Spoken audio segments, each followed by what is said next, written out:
Hello दोस्तों, मैं अजय गिरधर और आपका स्वागत है हमारे YouTube चैनल वोट इंडिया में। बिहार में विधानसभा चुनाव होने वाले हैं। आपको मालूम ही है 3 चरणों में ये चुनाव होने हैं। 3 नवंबर, 7 नवंबर और 28 अक्टूबर। अभी जो बिहार विधानसभा चुनाव 2020 के इलेक्शन में कई पार्टियां अपने जोर आजमाइश में लगी हुई है। हर पार्टी अपने वोटर को लुभाने के लिए नए नए वादे कर रही है। लेकिन इसमें एक पार्टी ऐसी भी है जो पहले बीजेपी सरकार एनडीए के साथ थी और अब वो पार्टी अलग हो चुकी है और वो अपने तरीके से चुनाव लड़ रही है। अब हम उसी पार्टी के बारे में बात करने जा रहे हैं। हम एक ऐसे इंसान के बारे में बात करने जा रहे हैं जो बॉलीवुड में हीरो रह चुके हैं और लोक जनशक्ति पार्टी के अध्यक्ष, जमुई के सांसद और रामविलास पासवान जी के सुपुत्र हैं। जी हाँ, आज हम बात करने जा रहे हैं लोक जनशक्ति पार्टी के अध्यक्ष चिराग पासवान की बारे में। चिराग पासवान जी के पापा रामविलास पासवान जी ने ही इस पार्टी की नींव रखी थी और अभी हाल ही में उनका स्वर्गवास भी हो चुका है। चिराग पासवान जी अभी नए नए अध्यक्ष बने हैं। अभी उनको बने हुए कुल 1 ही साल हुआ है, लेकिन उसके बावजूद भी चिराग पासवान जी ने पार्टी को काफी अच्छी तरीके से संभाला है और उन्होंने ये फैसला लिया कि हमें एनडीए से हटकर राज्य सरकार में अपने इलेक्शन लड़ना है। केंद्र सरकार में अभी भी वो मोदी जी के साथ है और राज्य सरकारों में वह अलग से इलेक्शन लड़ रहे हैं। चिराग पासवान जी ने विधानसभा चुनाव में अपने उम्मीदवार उतार दिए हैं और अब वह हर तरीके से पूरी कोशिश में लगे हैं कि ज़्यादा से ज़्यादा वोट उनकी फेवर में आए। चिराग पासवान जी जब से एनडीए से अलग हुए हैं उनकी राह कठिन भी हो गई है, क्योंकि एनडीए की जो पार्टी है, बीजेपी की जो पार्टी है, वह चिराग पासवान पे कह रहे हैं कि ये वोट कटवाए हैं।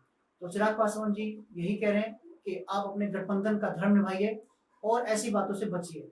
उन्हें मोदी जी से कोई बैर नहीं, वो मोदी जी को अपना आदर्श मानते हैं और बार बार यही कह रहे हैं कि भाई मैं मोदी जी का हनुमान हूँ, आप चाहो तो मेरा दिल चीर के देखो, मोदी जी की ही तस्वीर मिली।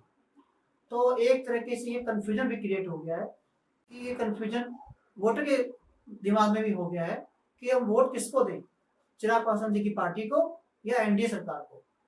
इस तरह से चिराग पासवान जी बार बार यही कह रहे हैं कि मेरा विजन है बिहारी फर्स्ट, बिहार फर्स्ट। उन्होंने कहा कि अगर शेर का बच्चा है तो जंगल चीर के निकलेगा और गिरल का बच्चा है तो वहीं मारा जाएगा।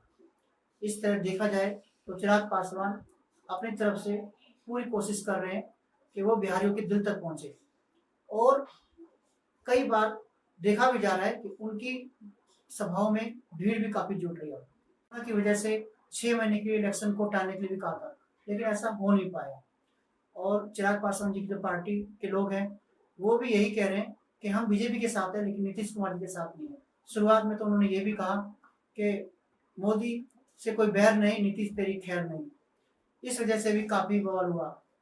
मोदी जी की तस्वीर को लेकर भी उनके साथ काफी विवाद हुआ और उन्हें वोट कटवा भी कहा गया, लेकिन इसकी परवाह किए बगैर वे अपने इरादों से पक्के इलेक्शन में लगे हुए हैं। अब जब वो इलेक्शन की तैयारी कर चुके हैं और उनकी पार्टी इलेक्शन लड़ने के लिए तैयार है, तो उनके भी अपने मुद्दे हैं। बिहार में कोरोना टेस्टिंग बढ़ाने के लिए भी उन्होंने मोदी जी को ट्वीट किया, इसके कारण भी उनको काफ़ी बातें सुननी पड़ी। लोक जनशक्ति पार्टी भी अपने कई मुद्दों के साथ आई हुई है, उन्होंने भी अपना विजन डॉक्यूमेंट जारी कर दिया है। लोक जनशक्ति पार्टी के जो मेन जो उनके मुद्दे हैं वो ये है कि उद्योग को बढ़ावा मिले, जो हमारे रोजगार कम हो रहे हैं वो आगे बढ़े और युवाओं को भी रोजगार ज़्यादा से ज़्यादा मिले और युवाओं का प्लान रुके, जिससे कि बिहार आगे निकले। उनका मेन जो लोगो लगा हुआ है बिहारी फर्स्ट और बिहार फर्स्ट, और उन्होंने अपने विजन के अंदर महिलाओं के लिए भी काफ़ी कुछ कहा है, जैसे कि उनको 33% आरक्षण देना, उनको आंगनबाड़ी में जोड़ देना, महिलाओं के लिए भी वो काफ़ी कुछ करना चाहते हैं। 2015 के इलेक्शन में लोक जनशक्ति पार्टी को कुल 2 सीटें मिली और अब देखना ये बाकी है कि इस बार के इलेक्शन में 143 सीटों पर लड़ने के बाद लोक जनशक्ति पार्टी को कितनी सीटें मिलती हैं। चिराग पासवान कोरोना के डर के बिना भीड़ में जाकर जनता से आमने सामने बात कर रहे हैं। वे अपने ज्यादातर भाषण में नीतीश कुमार के जो पिछले 15 साल का शासन हुआ है उसी के बारे में बात कर रहे हैं कि बिहार में जो डेवलपमेंट होना चाहिए था, जो बिहार वासियों को विकास मिलना चाहिए था वो उन्हें नहीं मिला। और ये बात मोदी जी ने भी कल अपनी तीनों रैलियों में कहा कि नीतीश कुमार जी का जो साथ रहा मेरा कुल 3-4 साल का रहा, इस बात का पूरा फायदा चिराग पासवान जी को जरूर मिलेगा। कल जो बिहार में 3 रैलियां करी मोदी जी ने, उस तीनों रैलियों के अंदर मोदी जी ने चिराग पासवान जी की पार्टी के बारे में कुछ भी गलत नहीं कहा और इसका चिराग पासवान जी ने भी शुक्रिया अदा किया। अब देखते ये हैं कि चिराग पासवान जो ये भीड़ जुटा रहे हैं वो कितना वोटों में बदलती है। तो बिहार की जनता से मेरा यही कहना है कि वो जाइए, मतदान केंद्र जाइए और वोट दीजिए। चिराग पासवान जी की कुछ रैलियों के वीडियो के अंश आपको दिखाते हैं।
फिर से तो जो लोग झूठ बोलता है उसको मुख्यमंत्री बने रहना चाहिए क्या?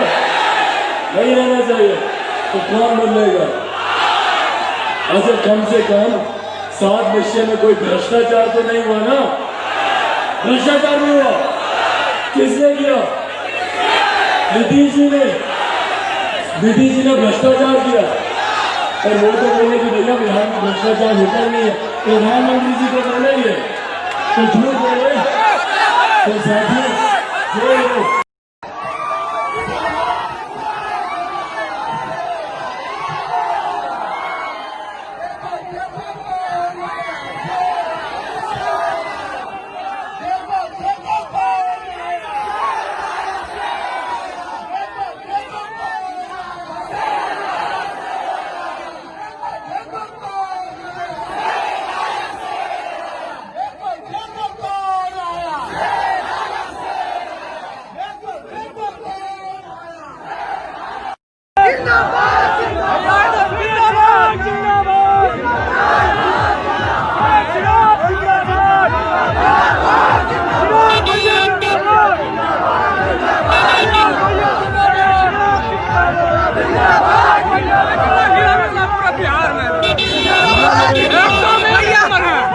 भैया को मुख्यमंत्री बनाना आएगा भैया।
शोभा सेना जिंदाबाद जिंदाबाद जिंदाबाद शोभा सेना जिंदाबाद जिंदाबाद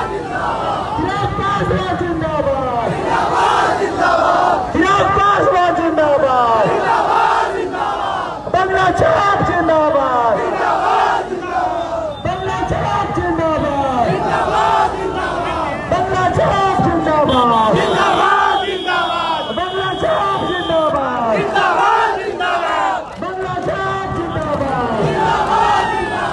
बंगला छाप जिंदाबाद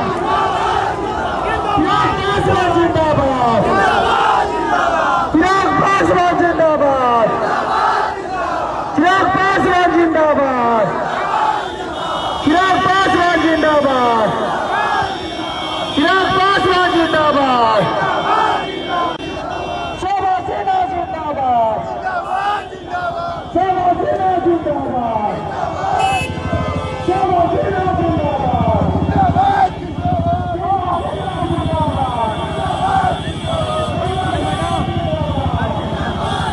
आगे से भैया, आगे से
आवाज एकदम बैठी हुई है, फिर भी मैं कोशिश करूंगा अपनी बातों को कुछ नहीं सुनेंगे, नहीं सुनेंगे। चलिए चलिए भाई, चलिए हो गया, चलिए जितना मुकाबला करने आप लोगों के बीच आया हूँ, सिर्फ एक वादा लेने आप लोगों के बीच आया हूँ। क्या वो वादा मुझे देंगे आप लोग? बिना सुने ही दे देंगे? मुझे आप लोगों के अगले 18 दिन चाहिए। क्या देंगे 18 दिन? साथियों, ये 18 दिन आने वाले 50 साल के बिहार का भविष्य लिखा जाएगा। हम लोगों ने एक कर कई ऐसे मौके गवाए, बैठ जाइए सब लोग, कई ऐसे मौके गवाए जिसकी वजह से पिछले 30 साल से बिहार में जिस तरीके से विकास होना चाहिए था नहीं हो पाया। जिस तरीके से शिक्षा बेहतर होनी चाहिए थी, रोजगार मिलना चाहिए था, रोजगार मिलना चाहिए था, नहीं मिल पाया। पीछे बैठ जाए,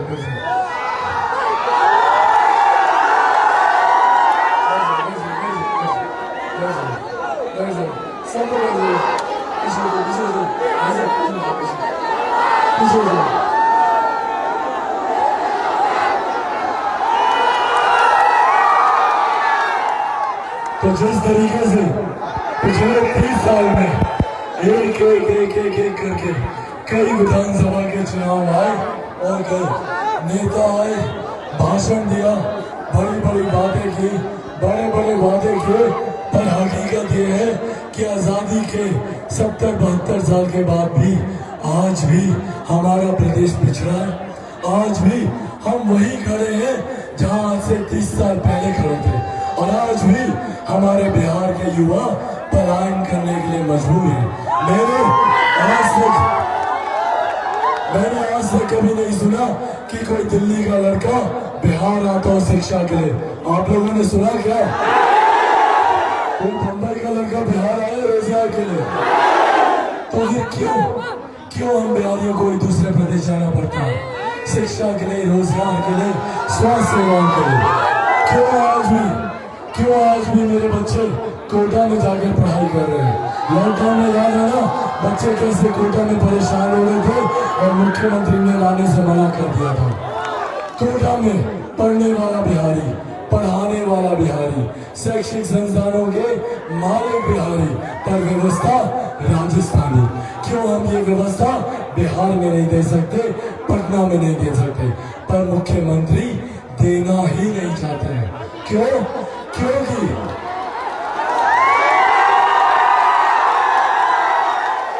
मुख्यमंत्री ये व्यवस्था देना ही नहीं चाहते।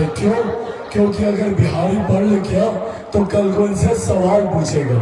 अगर बिहारी के हाथ में डिग्री आ गई तब तो नौकरी मांगेगा। इसीलिए डिग्री का कोर्स कितने साल का होता है यहाँ पर?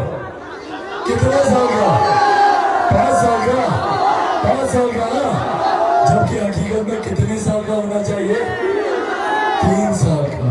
और यहाँ पर 5-5 साल, 6-6 साल तक डिग्री नहीं दी जाती। क्यों? अगर डिग्री दे दी तो भैया कल को रोजगार मांगेगा तो कहाँ से देंगे?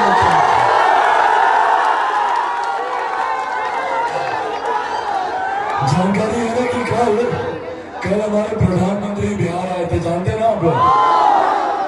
तो हमारे मुख्यमंत्री जो प्रधानमंत्री जी के साथ थे मंच पर, तो हमारे मुख्यमंत्री ने प्रधानमंत्री जी से पता है क्या कहा? हमारे मुख्यमंत्री कहते हैं कि बिहार में हर गांव में नली गली बन गई है। तो बन गई है ना?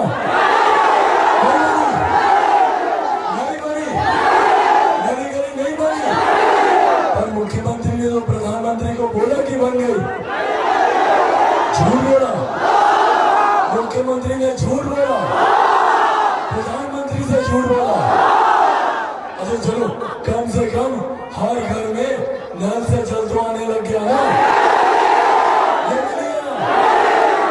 हर घर में नल जल नहीं आ रहा, पर मुख्यमंत्री ने तो प्रधानमंत्री जी को बोला कि हर घर में नल से जल आ गया। फिर बोला फिर से। अच्छा चलो, कम से कम 7 देशों में कोई घोटाला तो नहीं हुआ ना?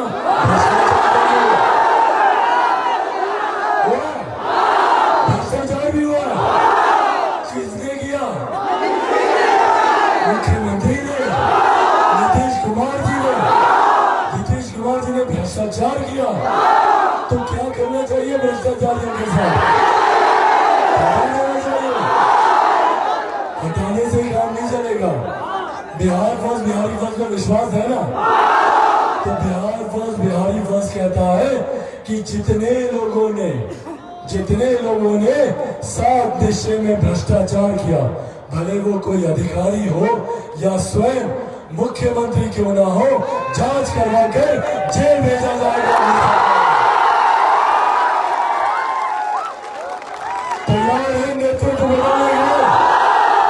तैयार है मुख्यमंत्री को बदलने के? डर तो नहीं लगेगा? घबराएंगे तो नहीं? अकेले निकल रहे हैं इस यहाँ पर, कोई साथ नहीं है। आप साथ है मेरे, पक्का साथ है। साथियों, आज मैं यहाँ आप लोगों के बीच खड़ा हूँ। मुझे याद है एक बार पहले भी जब मैं आया था, पापा थे मेरे साथ उस वक्त। उस मंच पे पापा का साथ था मुझे, और वो हर समय मंच पर मेरे साथ थे। पापा ने उस वक्त भी मुझे कहा था और हमेशा कहते रहे कि अगर तुम्हारी राह सही है, तुम्हारे इरादे सही है, तुम्हारी सोच सही है, तुम्हारी नीति सही है, तो कभी अकेला चलने से डरना मत।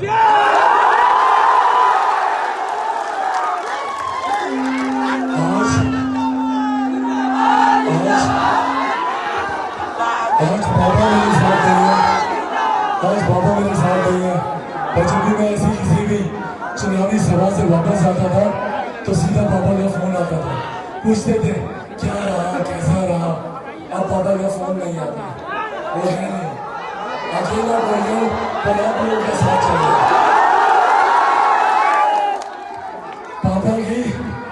पापा की अंतिम इच्छा को पूरा करने निकला और पापा ही कहते थे कि शेर का बच्चा होगा तो जंगल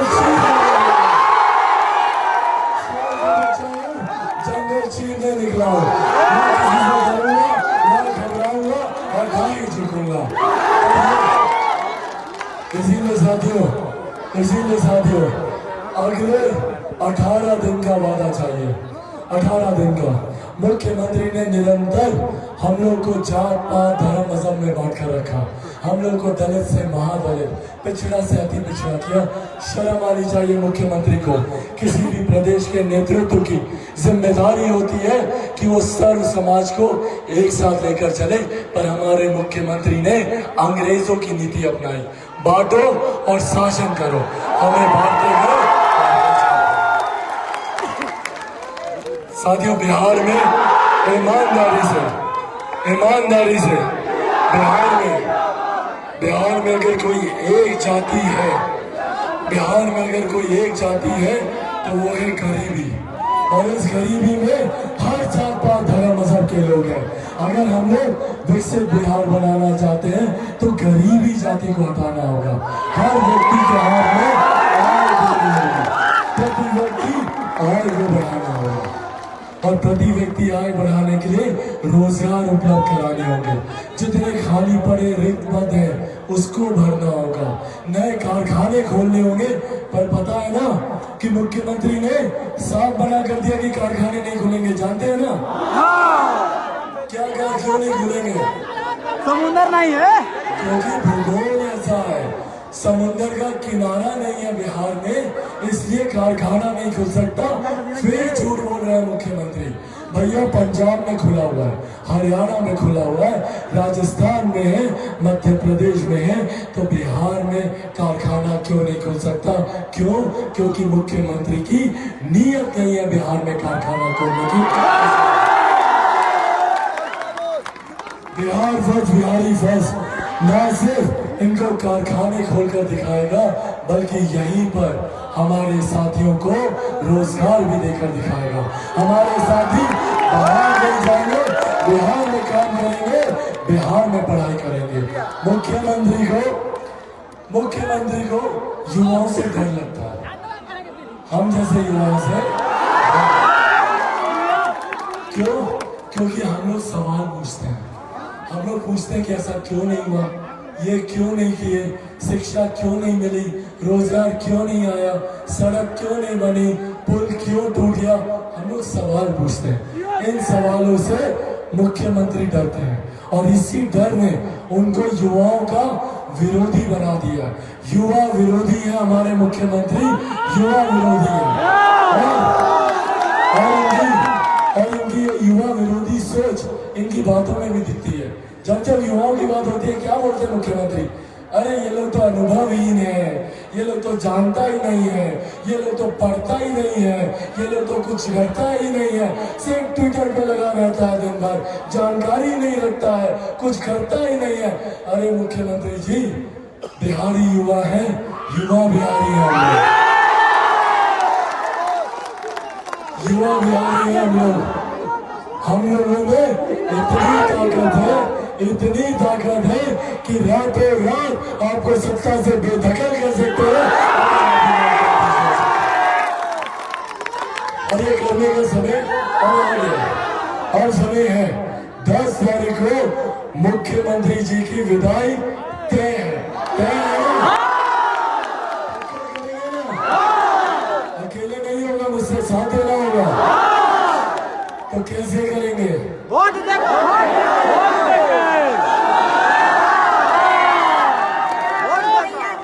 कहाँ पर दबाएंगे बताओ?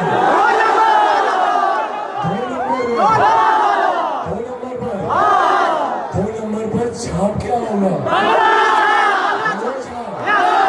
और उसके सामने साथी कौन होंगे हमारे?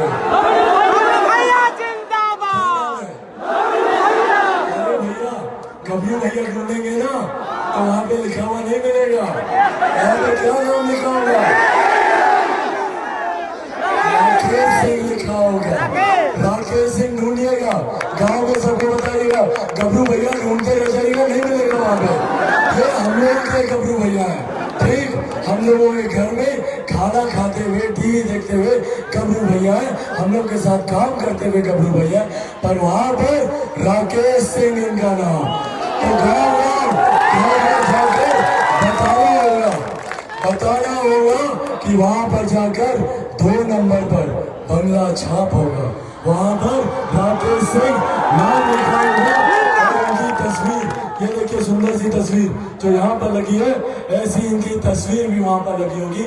उसके सामने का बटन दबाना होगा, दबाएंगे ना? और अकेले जाएंगे क्या? लोगों के साथ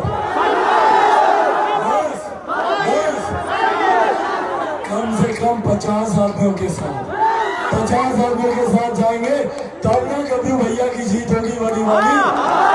और मुख्यमंत्री को दिखाना है कि नहीं? तो छोटी मोटी जीत से काम नहीं चलेगा भाई, बिहार बदल रहे, इतिहास लिखा जाएगा, तो जीत भी ऐतिहासिक होनी चाहिए ना। एक युवा साथी 50 आदमियों को अपने साथ लेकर जाएगा कि नहीं? आशीर्वाद है ना? तो एक बार इतनी जोर से ताली बजाइए कि मुख्यमंत्री को आज ही पता चल जाए।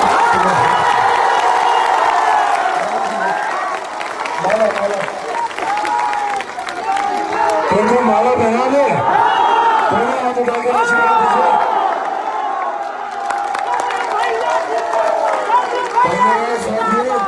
लोक जनशक्ति पार्टी जिंदाबाद, लोक जनशक्ति पार्टी जिंदाबाद, लोक जनशक्ति पार्टी जिंदाबाद।